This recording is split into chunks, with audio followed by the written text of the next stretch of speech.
be starting now. So we'll go ahead and get started with that. We'll save about 10 minutes at the end, again, for questions. Throw those questions in the chat box. I can't mention that enough. But our panel today will each take time to talk about their experiences through a collected guide of questions. And this really is meant to be a progressive conversation versus a presentation style. So panelists, if you'd like to comment or add to what other presenters speak to, please make sure that you go ahead and kind of interject with them. You all are going to have really valuable insight to be able to provide. Some of you are going to have similarities. Some of you are going to have differences. So to help us keep accountable on time, there may be times, again, that I interject to let you know that we're running short on time. And once that conversation starts flowing, sometimes you lose track of that time. So I'm here to help be that timekeeper. So we're going to go ahead now and get started with our program. Go ahead, sit back and relax and enjoy the content. So today we're going to go ahead and start with our panelist introductions in alphabetical order. Today I'd like to welcome and thank Penny Burstad as well as Tanya Huseby with 6th Avenue Cidery. If you can go ahead and just introduce yourself, take a few brief moments just to talk a little bit about your industry, your business, and then we'll go ahead and introduce our next speaker. So I'm Penny Burstad with my business partner, Tanya Huseby. We own 6th Avenue Cidery. We opened just over 3 months ago, and it was January 26th, actually. So we're super excited. We appreciate you guys, the chamber, inviting us to be part of this. As far as introductions go, we both have lived in town for a while, and this was Tanya's brainchild idea, and we are having huge success, I feel like, honestly, here in town, and appreciate the support of the community, of the chamber, and of everyone else involved. And we offer shareable plates and a full bar, specialty cocktails. We specialize in ciders. Yes, jump in, Tanya. Ciders, full beer. Yeah, we've got a lot to offer here. Tanya? Sure. I didn't know if we were going to introduce each of us first, or do you want us to just do our whole spiel for 6th Ave? Yeah, if you want to do your whole spiel for 6th Ave right now and introduce yourself, and obviously there's a connection between you and one of our other speakers, so we'll for sure segue into that next. That lucky fellow. Well, good. No, so I'm sorry. I thought we were just doing intros actually. So a little bit about our story. A lot of times we're asked like, why? How'd you come up with this idea? And like Penny said, our brainchild. So visiting a fabulous wild state cidery up in Duluth, Minnesota. Walked in and just was energized by the people. The product was great. The owners were from Vermont, so I have some roots back to there. So literally before my flight was finished, I called Penny and I said, hey, I'm going to send you some pictures. And I know I didn't even ask her. I told her, I said, we're going to open a cidery. And I can't repeat what she said because it's over. And away we went. So literally from that one phone call while coming back from Duluth, I believe like within a week, we had started mass purchasing crud cutter. And we started cleaning furiously. And yes, yep. And yeah, just like Penny said, we opened on the 26th of January. Yeah, we walked into the building in April and did a lot of not remodeling, but a lot of changes. We made it our own, hence the wallpaper behind us. Made it a whole different atmosphere and who we are as business partners, as people, and made it a fun space that we just want people to come in, hang out, relax, have some food, have some drinks, bring games. We have cribbage, we have cards. This is a relaxing space. This isn't a space where you hand out a menu and want people in, out, and done. We want you to come in, spend time, enjoy your friends, your family, whatever the case may be. Very relaxed here, and we are very lucky to have an awesome staff that helps facilitate that. To piggyback, I think our community at the time was missing community, was missing relationships for past 2 years. We have never wanted to come and become that best place to have wings. Somebody already has that taken care of.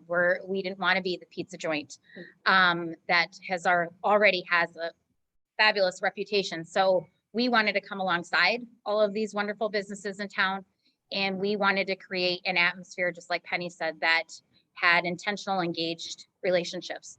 So quite honestly, that's been the best part of it. I mean, there's many of afternoons we can look out here, and based on the patrons that return, I can tell you what day of the week it is.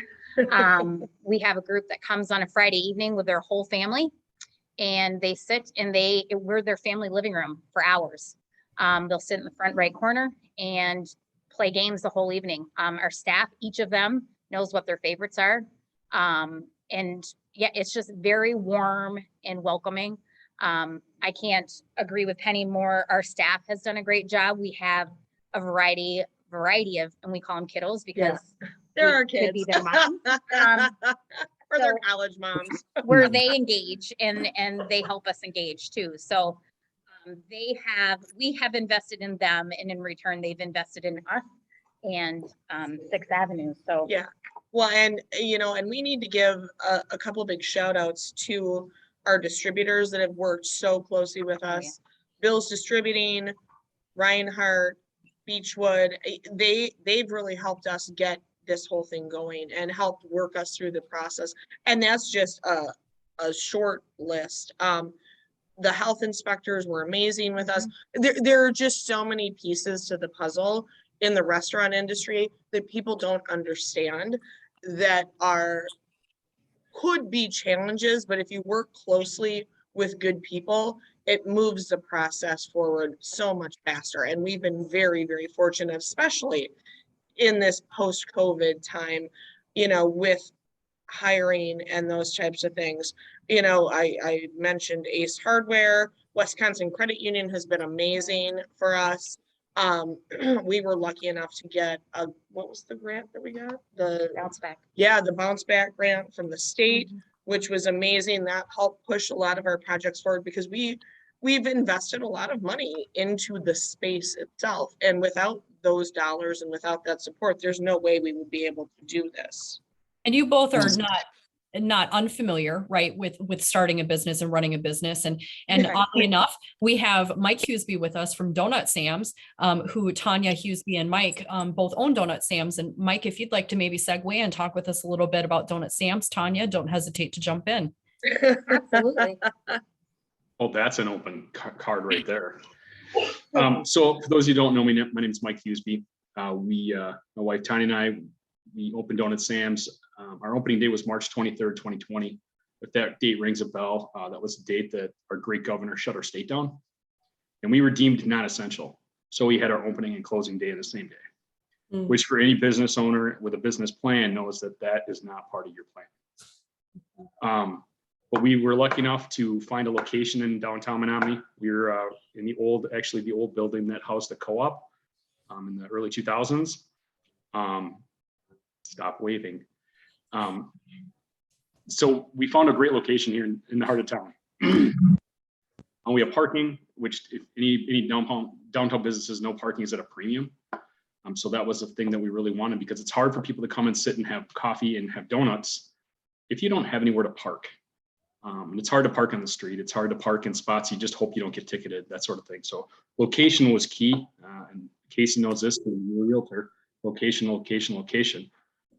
So if we wouldn't have found the spot, I don't know how much longer it would have taken us. This idea for Donut Sam's really started back when Sam was probably 5. He's 14 now, but as he started to become more involved with stuff in our community and over in Eau Claire County, we were just looking like, boy, in 10 years or in 15 years, where's he going to have to go? He's just too much of a mover and a shaker. He's too involved. We kept him involved with stuff from the time he was born. He's always been part of the family. He's gone for football, track, hockey, basketball. I mean, the kid has gone to every darn venue that his older brothers, or even if other family members were part of. Sam came with. He's part of the group. And he's become the mini mayor of Menomonie from his earliest age of being able to move around and talk. So we wanted to make sure that we had something in mind for him to be able to do. And then from that, it grew. And well, not just him, his peers. and not just his peers, but what about for the community? A place for anybody to be welcome to gather to get coffee.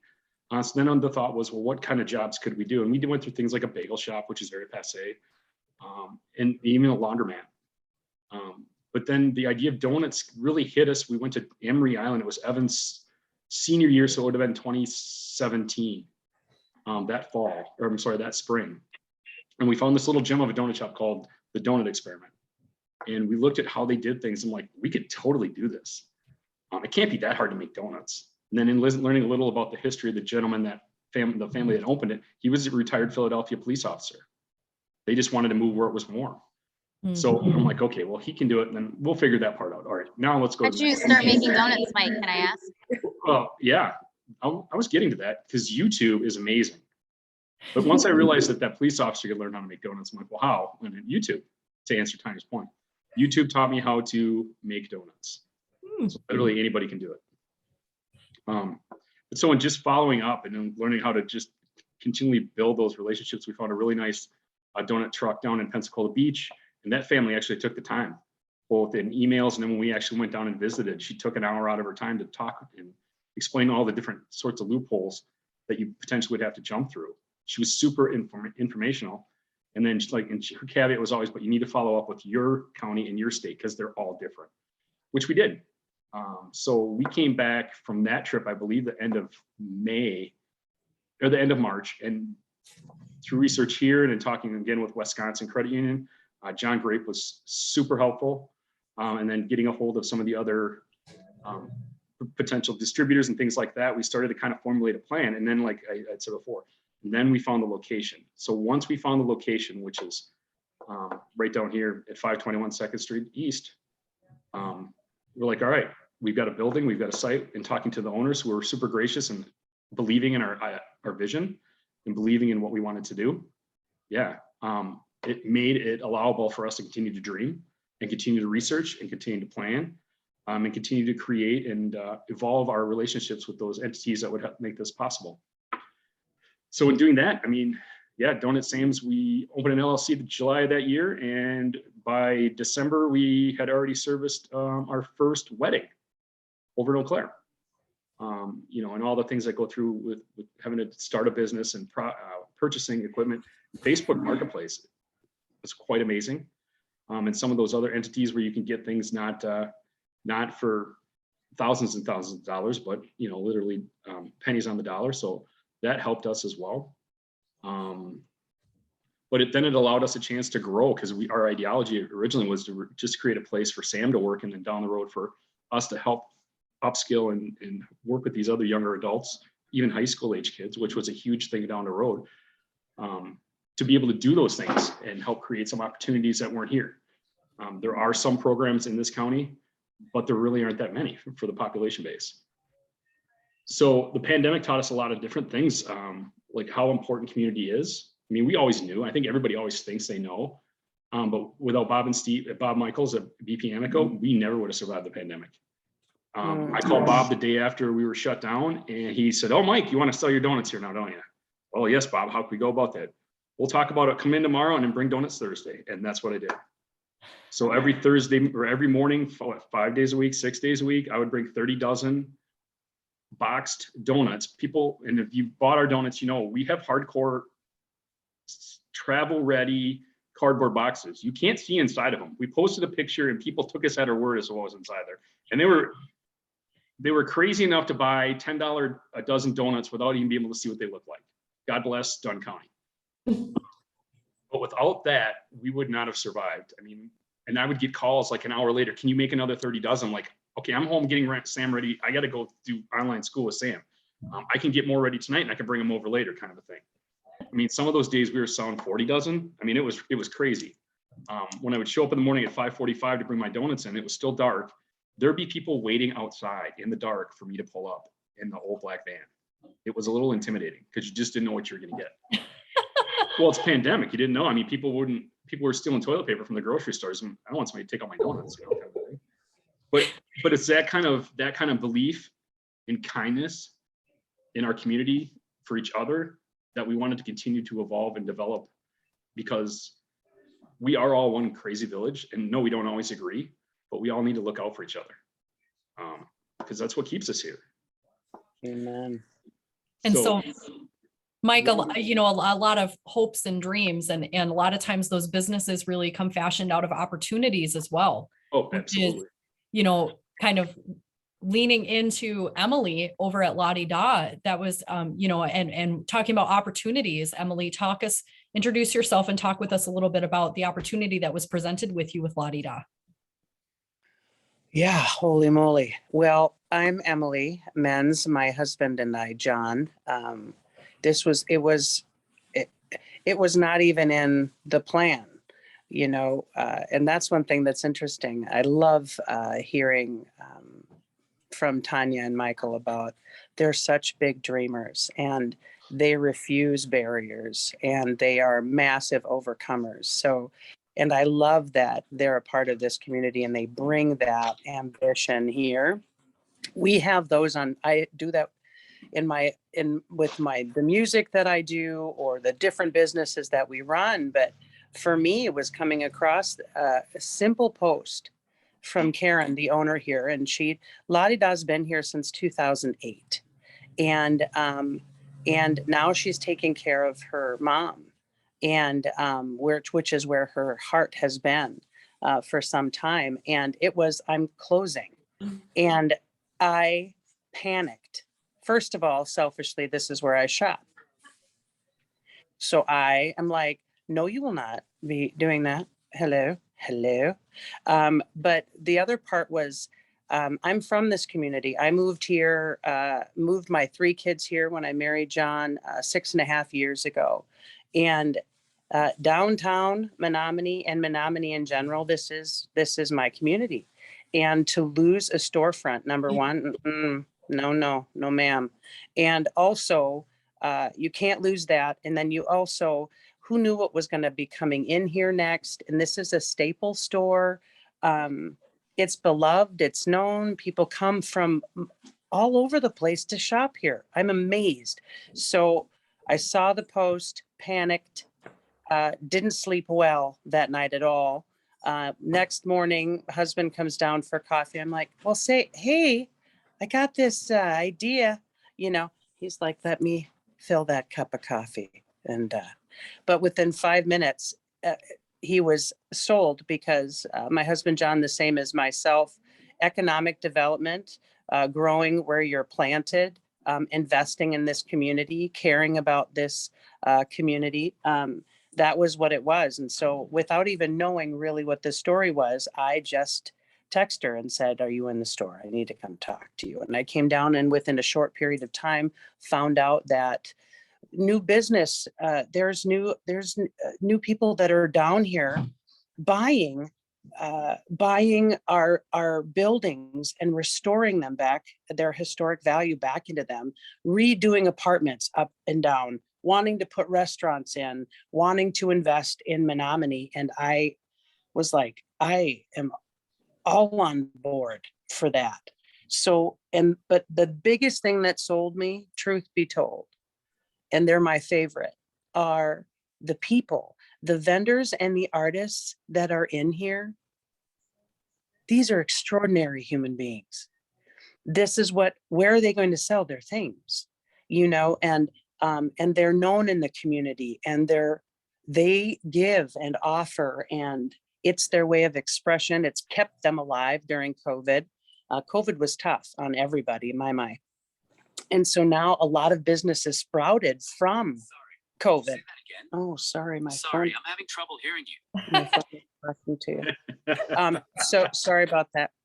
Technology. Thank you very much. So a lot of businesses that are in here, they actually came from being trapped. But now I've been in ministry most of my life. I'm a singer, worship pastor forever.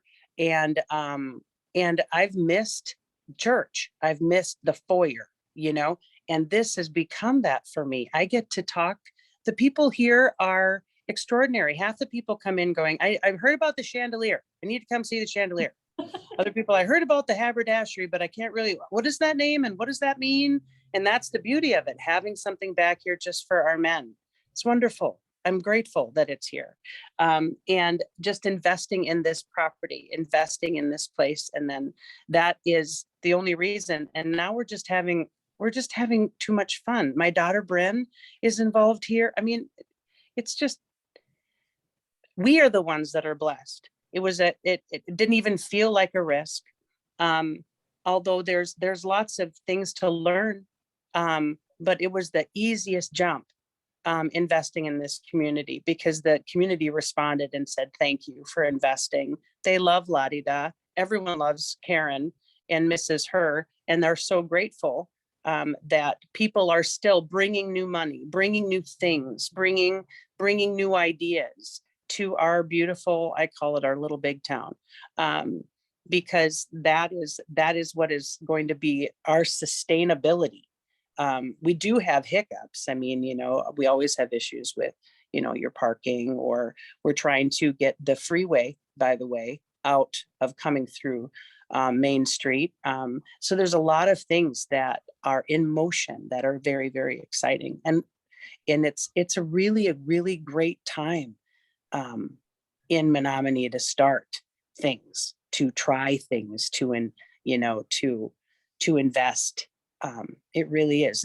It's paid off in a way that's bigger than any financial gain, I believe. My heart is very, very full. I'm very thankful, humbled actually, at how kind and generous people have been, because they knew the risk. Everything has risk, but jump anyway.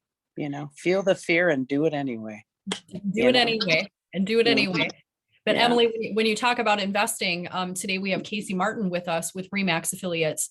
And Casey, obviously, when you're talking about bringing people to the community or they're relocating, that's ultimately one of the largest investments that somebody can make as an individual or family.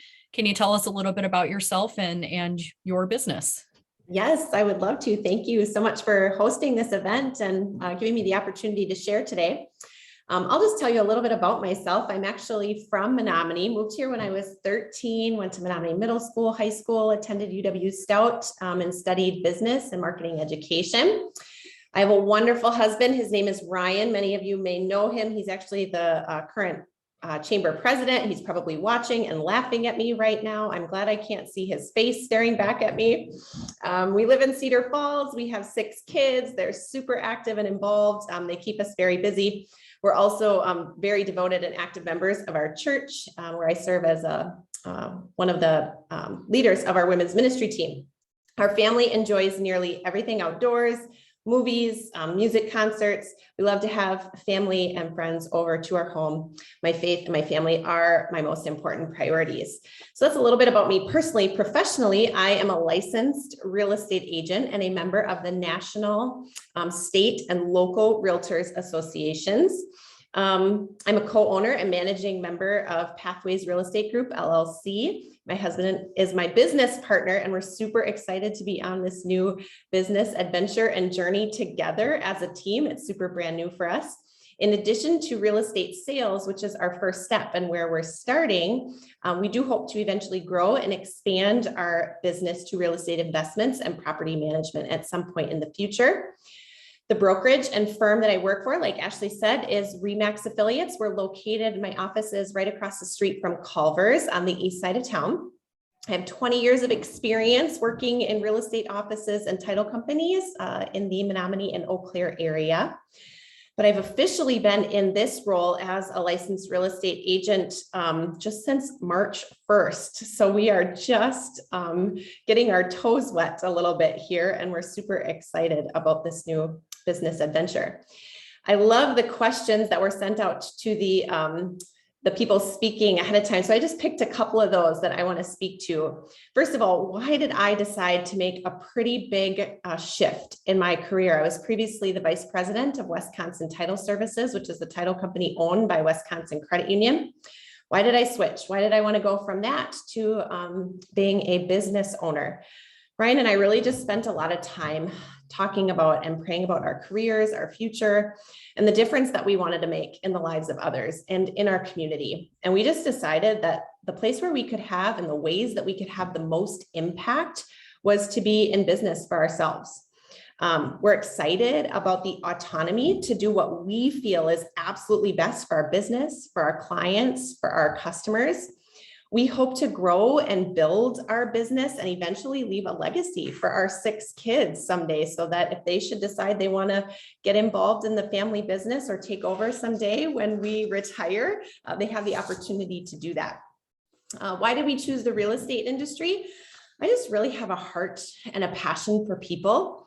I enjoy meeting new people, building meaningful relationships, and just helping people out. Real estate is a very relationship-focused business. And I also really love homes and houses. In my opinion, the most important life stuff happens within the walls of our homes. Meals around the table, Saturday morning cartoons in PJs, birthday parties, cookouts in the backyard, you name it. That's what life is all about, in my opinion. And just this morning, I had the opportunity to be at a closing for a first-time home buyer. He was super excited to be buying his first home. And I love that I get to be a part of that as his real estate agent. My passion for people, my interest in homes, and 20 years of real estate related experience just kind of seemed like a no-brainer for us to jump into the world of real estate and do this whole business adventure. One of the questions that was asked left me feeling really kind of perplexed, and I really thought about this. What have been some challenges along the way? First, I'll share that technology is not necessarily my friend. It's not something that's a strength for me. And as a business owner, in a world, in an environment now where everything is so technical and digital, you really have to figure that piece out, which does not come naturally to me, which is why I'm so thankful I have my husband. He kind of manages all of that behind the scenes for us, which has been really good. And then also time. You know, our life is full, our family is large, and we are already super active. And to start a business at this point in our lives, when it's already so full, has really been challenging to get things up and going and get things established. But we're just taking it one day, 1 week at a time, and kind of learning as we go.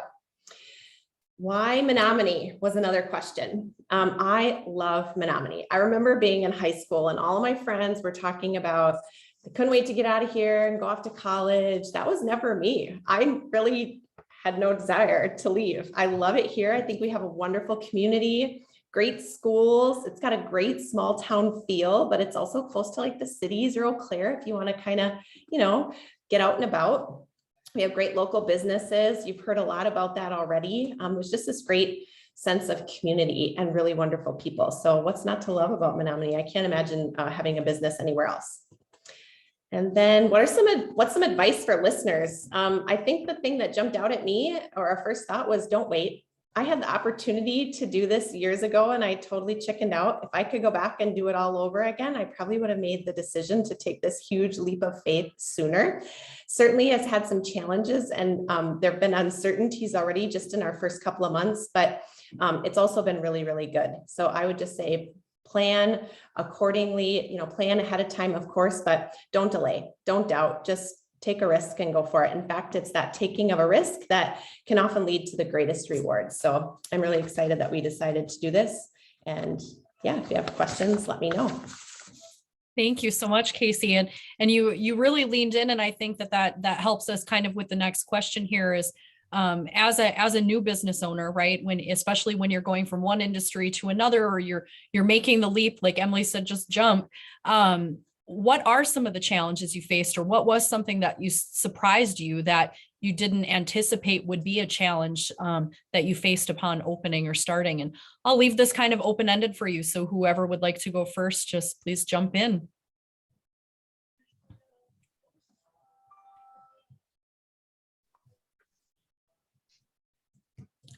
That's loaded. There on as a gift shop, the things that I have found to be interesting are the different things that, because I'm still getting to know the community, and because I'm getting to know the community, it helps me to find out what people like, what they don't like, what they respond to, what they don't respond to. And that's been a bit of I love that.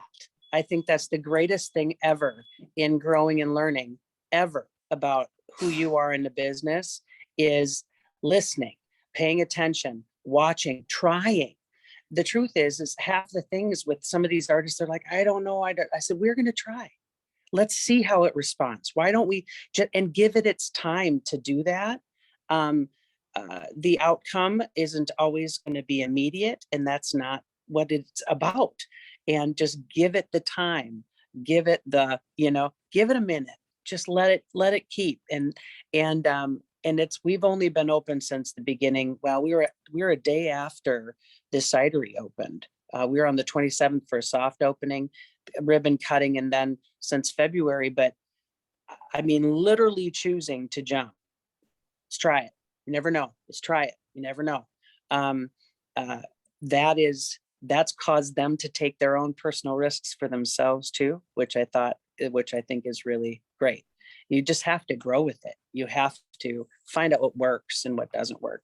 I'm not a fan of politics, though. I'm not a fan of, all of these things.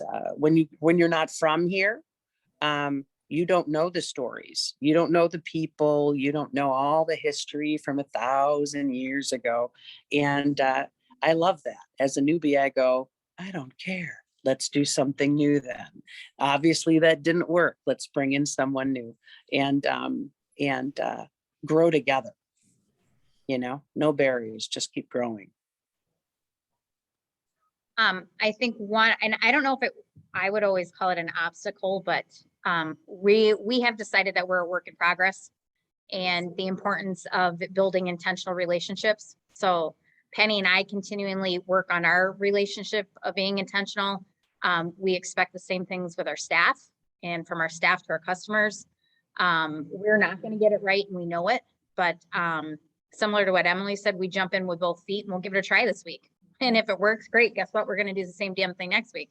But if it didn't go well, we're going to stop and we're going to figure out how we can adjust and move forward. So we're not going to get it right. We knew we weren't going to get it right from day one. I think we're doing a really good job when we look at all the things that we have accomplished in our first quarter. But just a reminder that we're a work in progress. So if there's a typo on something, there's a typo. We ran out of a dish. Well, we did our best to order. Perhaps it didn't show up because of, demand from food vendors. We expect the same relationships with our vendors also. So for those that don't know us, we're very organized and perhaps structured.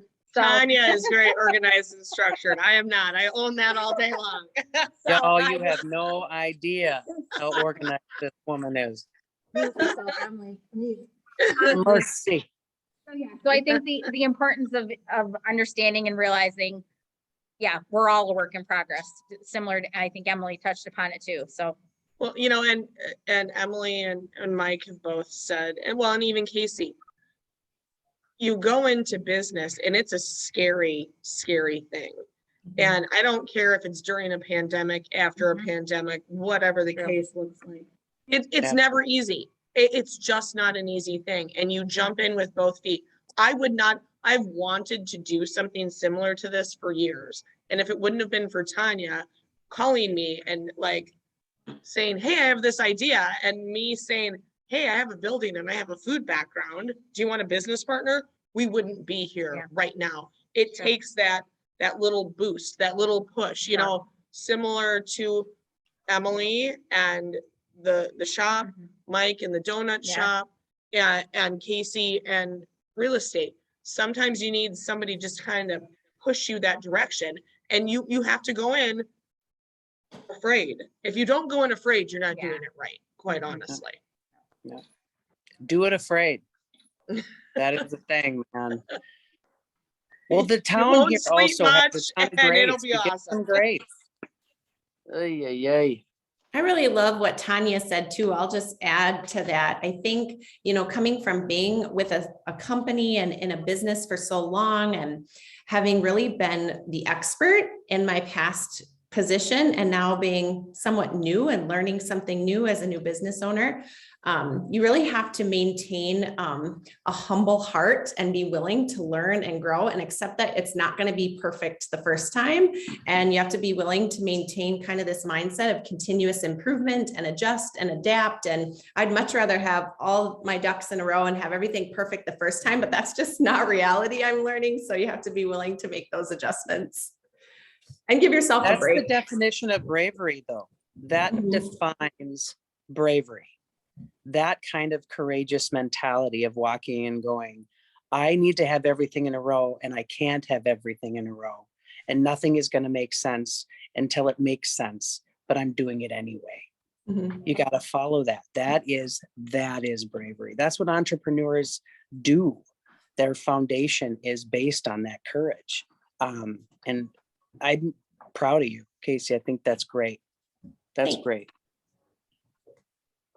So kind of leaning in, and a few of you have kind of alluded to, you know, support networks and different things, and technology can be a challenge in different things, but obviously people and technology help us with marketing, right? And I still hear from people, word of mouth is the best marketing tool still. What do you find has been an effective marketing tool for your business? Personally, with what I do here, marketing these artists and vendors is the easiest thing.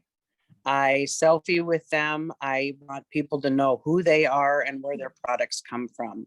And there's been a great response to that. And it very much honors these individuals. And it's a little bit of a sense of pride. I mean, I always talk about my sweet Helen. She's, you know, in her 80s, and she waddles in here with her scrubbies, and she's had them here forever. But now it's Helen's all-purpose scrubbies, and we have marketed the snot out of it and had so much fun. And she loves it. And she has no idea about technology, but her grandchildren are telling her that she's all over the internet. You know, she has over 4,500 views. She's like, what does that mean? And I love everything about that. That's my favorite, is honoring them and doing that. So I've used that form of technology, social media wise, just through Instagram and Facebook only. And it keeps people in touch, lets them know what's available and stuff. I know for sure that Donut Sam's does that a ton. You always know what's up and coming. And yummy stuff. I'm actually not going to agree with you, Emily. I'm a sucker for old school. And yeah, social media is big, but marketing wise, I think our location for both of us, and now I'm speaking on behalf of Donut Sam's also, but a logo, a eye-catching logo, and also where it appears. So I think Wade, the vintage shop, out of the park for Donut Sam's. And 6th Ave. And for, yeah. So our For signage sure. outside, we have heard over and over, oh my goodness, what is this? I'm going to stop because of it. So, and who can't help but see that big orange fat head on the side of the building and wonder what is that. So, I think marketing wise, your location, and then, a great Yeah, discussion logo. and a shout out to Wade Lambertson. Yeah. He does an amazing job. Yeah. He's done signage for multiple businesses that Yeah. between Most of the Michael, signage Tanya, and I here have owned are all for a good. long time. Casey, Mike, effective marketing tools for you. What's worked? What hasn't?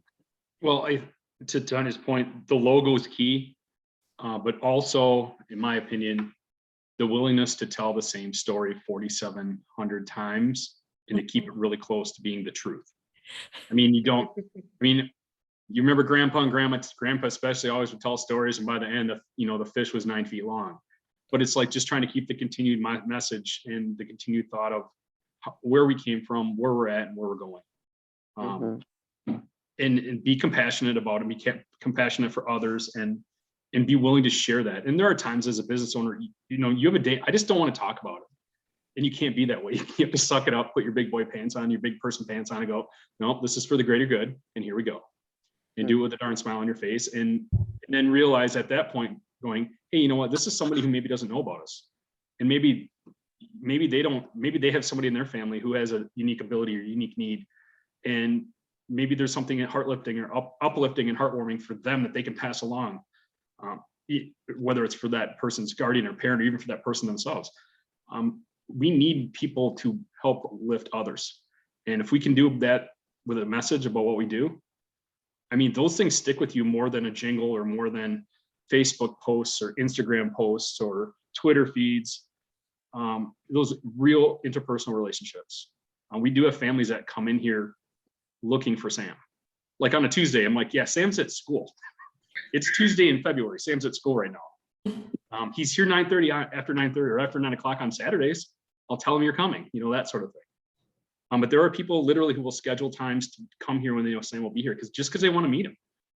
You know how, and Sam will introduce, and I think people like that interaction. Sam introduces me to them as his employee. And I've let him do that because in his mind, that's his ownership, and I'm good with that. It's important to have that feeling for everybody. So you can't squash those dreams. Yeah, and I think for us, everyone knows that RE/MAX is here, that the office is here. It's been here for years, but not a lot of people know that I am here as a part of RE/MAX now doing real estate. So for us, it's been really important, I think, to touch people in a variety of ways. I tend to be more like Tanya. I'm kind of old school. I'd rather send a letter, place a phone call, meet people face to face on the ball field this summer, whatever that looks like. But we have had to and successfully use the social media platforms. It's really about kind of touching people in a variety of ways. And a lot of the people that are going to be looking to either buy or sell a home, especially buying a home, a lot of those are your millennials, and social media platforms have been a big way that we've tried to create awareness and let people know that, hey, this is what we're doing now, and here's how we want to help you. So trying to do it in a variety of ways, but I think the biggest thing that we've been able to do and leverage has been the social media platforms, and it's pretty affordable, a pretty affordable option too. Great, thank you all for your insight on that. One of the things that is always asked, and this really came up in our last Entrepreneurs in Action, is owning and running a business. When you're an operator and an owner, can be exhausting. And you really have to find time to be able to take care of yourself and take care of your team and take care of your business. And I see Penny and Tanya kind of laughing at each other. I think that they can speak to this one. But what are some tactics or tips that you would have for new entrepreneurs and making sure that you're taking care of yourself and how that impacts your business? Divide and conquer. Yes. That's why there's two of us. Exactly. Well, and on top of that, if you're starting a business, you can't expect to be able to go on a 2-week vacation somewhere. I'm trying to figure out where to squeeze in 3 days here and there.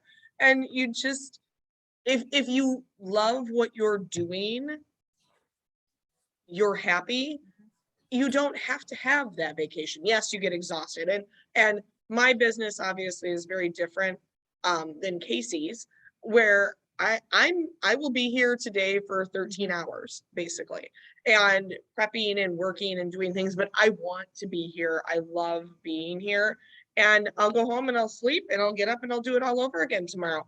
I want people coming in the doors, because my rejuvenation personally is when we have customers here and I'm in the kitchen and I can hear them laughing and having fun and enjoying our space. That gives me the boost that I need to keep going. And I have Tanya to take care of all of the other stuff that I am so bad at. So bad. And if I get hit by a bus, there won't be food. That's the joke. How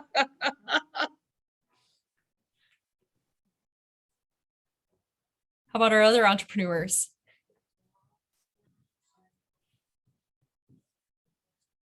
Not everyone at once. Tanya and I can dominate the whole conversation. That's not even an issue. I didn't know if it was okay for me to talk yet. Tanya, is it okay for me to talk now? Go for it. Yep. Okay. Yep. Just wanted to, you didn't give me the Gotta ask signal. Tanya too. You didn't give me the signal. No, I know. I'm totally joking. She's not like that. She's just organized. She's not controlling. There's a difference, right? To be honest, to hit upon that, you have to find that happy medium. To Penny's point, no, you can't go and schedule 2 weeks vacation, but you do need to schedule time away. I know for us, knowing the community that you're in, like, what are your slow times? What are your slow times going to be? And I'm sure even for you, Casey, there's going to be times during the year that are just going to be slower for what you do. And if you have a chance to get away for 6 days, you all just need to take it. Life is short. If you burn yourself out, and especially if you're a sole proprietor, there's just a couple of you running a business. But if the top of the head, if the head of the beast is worn out and just can't do it, it doesn't do you any good to be in business. Because one of the reasons we wanted to work for ourselves was to be able to set up our own days and weeks and to be able to make a difference. But if we're so burned out we can no longer do that, then we've defeated the purpose of why we're doing what we're doing. So it's making that time, whether it's the gym 2 days a week or 3 days a week, or finding that time, or just to even sometimes get out of Dodge, because it's hard to just like go north for a couple hours, because back home I'm still on the grid. I'm still within a phone call. If something happens, I still need to go back. You're almost better off to like leave the state to just refresh, recharge, and that's just my opinion. But I know other businesses have done it, and they've survived. And again, it's timing, knowing when are your downtimes, when are your downturns, when do you know that you're going to have a bunch, maybe you have some seasonal workers based on stout or whatever. If I know we're going to be slow this week because we don't have staffing, it sounds like a good week to take a couple days and then regroup and plan for when everybody can be here, and then to really just go at it. So that's my opinion. Yeah, I can go next. I'll share that I too am thankful to have a support system. My husband does the things for our business on the behind the scenes perspective that I don't necessarily always have time for, or that I'm not necessarily good at. So I appreciate having the support system and having a partner in this business. But I also think it's okay to set clear expectations and boundaries. You may not be able to do something right away that day, but you can do it the next day. It's okay to say, not right now, but maybe tomorrow, and just setting clear expectations, setting boundaries, and making sure that you work time into your day to take care of yourself. I know for me, my quiet time in the morning with my coffee and my Bible and the sunshine on the couch is an absolute essential. When I don't have that time, my whole day is a mess. So just not compromising that time and just making it a point to be intentional about setting aside that time for yourself, even if it's just a few minutes.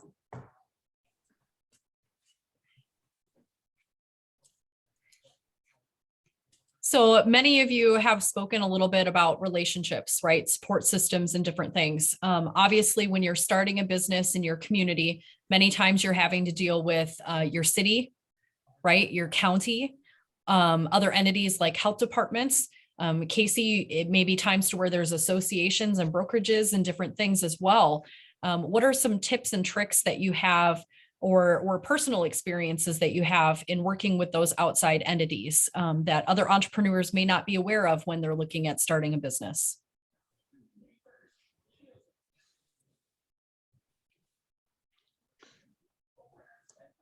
So Tanya and I basically share a brain, but the biggest thing is when, at least in the restaurant industry, ask questions, try to be ahead of the game, be proactive versus reactive. And when they come in, be accommodating and friendly, because they're not here to be the bad guy.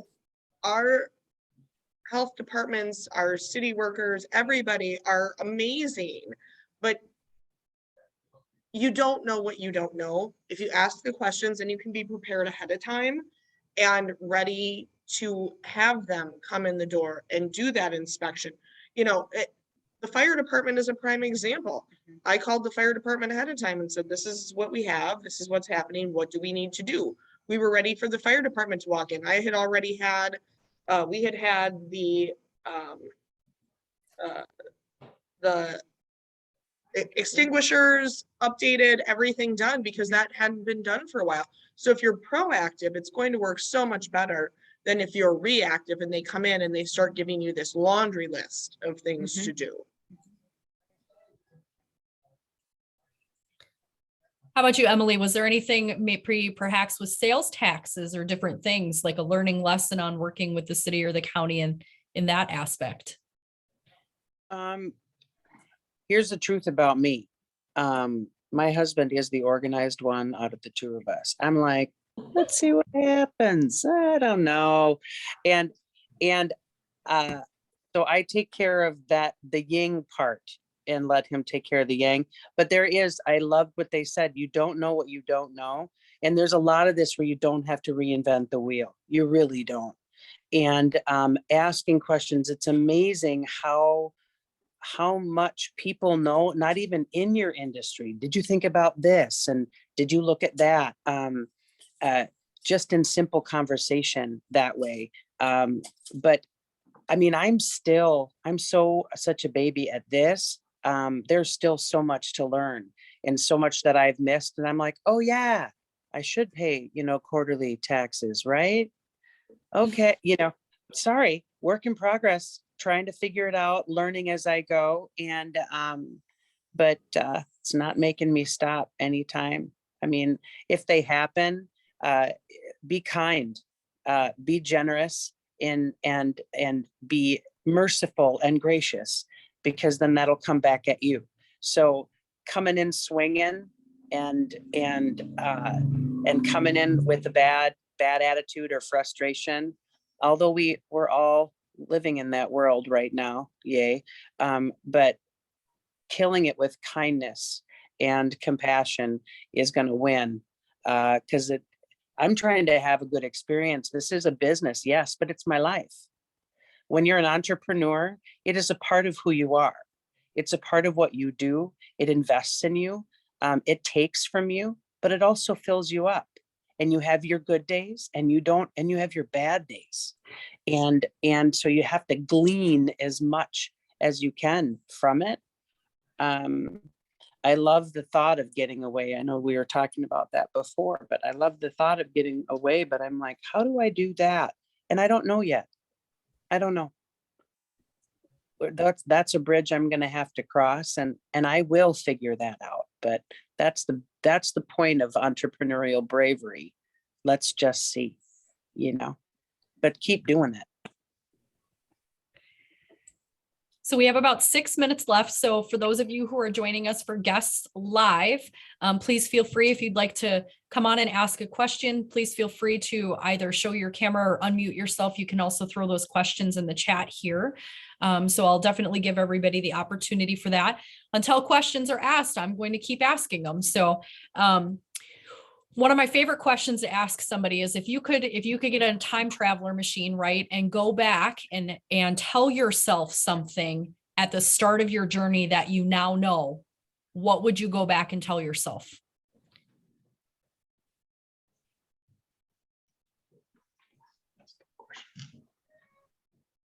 Be patient and give yourself grace. Amen.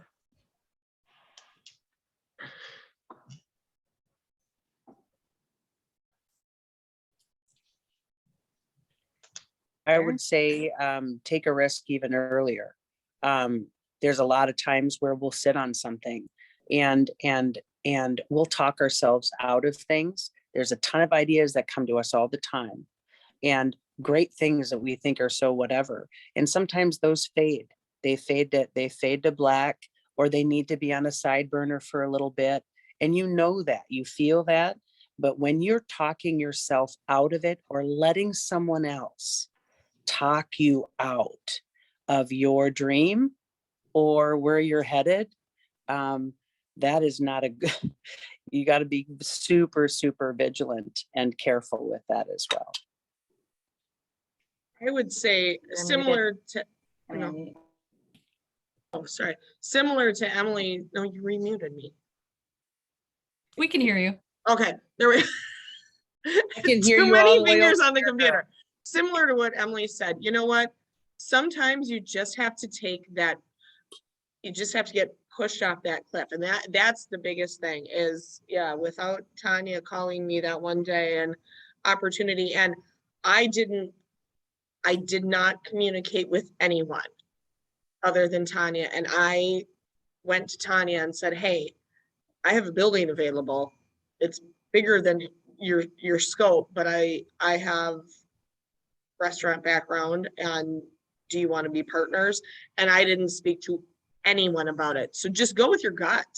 If it's there, make it happen.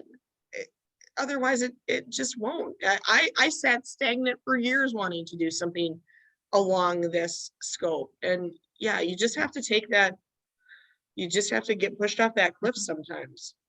And to piggyback that, and I think Michael will maybe agree with me, the worst answer you're gonna get is no. So Mhm. until you ask the question, that's the worst that you can get is no. So, I think beginning of Donut Sam's, a lot of that was, well, the worst is no, reaching out to proper located.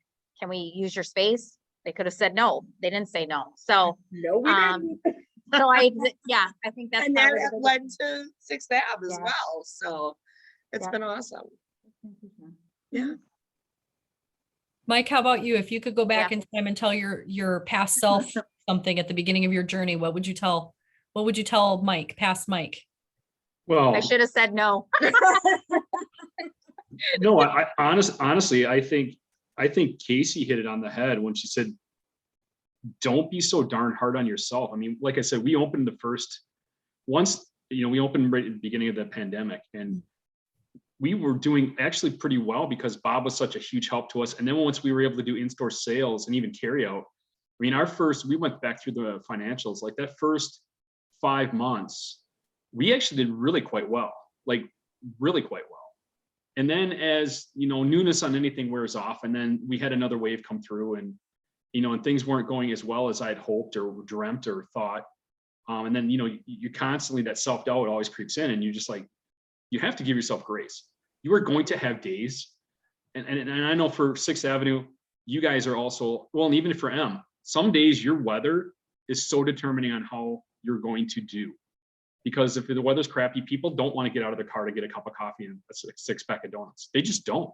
And I don't blame them, because when I was working 9 to 5, or well, I never worked 9 to 5, but when I was working my other job before this, I got in the car. If I had to stop, it was just to get gas quick. But usually I just want to go to work, do my job, and then come home. And especially if the weather's cruddy, I'm not even going to get gas. I'm just going to go. If the weather's nicer though, hey, you know what? It's nice out. I think I'm going to grab a cup of coffee. Maybe I'll stop at this place and grab this on the way. We're so weather dependent, and you lose sight of that when you're no longer living that life, and now you're living this new one, and you're like focused on, why are my sales not as good as last month? Well, I have more customers, so what am I doing something wrong? Is there's, so it's that, give yourself some grace and don't take it personally, because there are just going to be days that just things aren't going to roll your way, and that's okay. Never stop trying to get better, but also realize if you're giving your best foot forward and you are talking to people and asking for more information or asking for opinions and advice, and you just had a bad week, those things happen. And you can't put all your eggs in one basket, like, yep, we're going to fail. Had a bad week, we're done. You just have to be true to it and continually try to develop and grow and be your best self. So. I think I'll add one final thing here too. And this was pivotal for me in learning about business, and really it boils down to understanding your why. People don't buy what you do, they buy why you do it. So understanding what you're doing and why you're doing it, and then sharing that with people, I think that really matters. And we talked about that, at length here in terms of relationships and things like that, but to just put that one sentence on it is understanding your why and then communicating your why to people. Okay, Casey, I think that's definitely a great inspiration for us to end on today. Thank you so much for our panelists, for your time, for our guests. Thank you to those who are going to be rewatching this video. Information for Casey Martin Remax affiliates, Mike and Tanya Hughesby, Donut Sam's, Tanya Hughesby and Penny Burstad with 6th Avenue Cidery, and Emily and John Menz with Lottie Da can be found on the Chamber's directory on our website or by calling our office. I do encourage, if you're watching this video and you have questions, please don't hesitate to reach out to them. I think the resonating theme of today's episode really was lean in on those relationships and have kind of those partners in crime that you can work with to help build your strengths where in an area perhaps you're weak. But thank you again so much for joining us today. And be sure to check out the next episode of Entrepreneurs in Action. We do this once a quarter. So the next one I believe is in July, and it's always via Zoom. And you can catch the playback on our social medias, our YouTube, as well as a link on our website. So have a great day, everyone. Thanks, Thank you, Ashley. Thank Bye, you. guys. Thank you all. Bye, guys. Thanks. See You everybody too. Have a later. great week.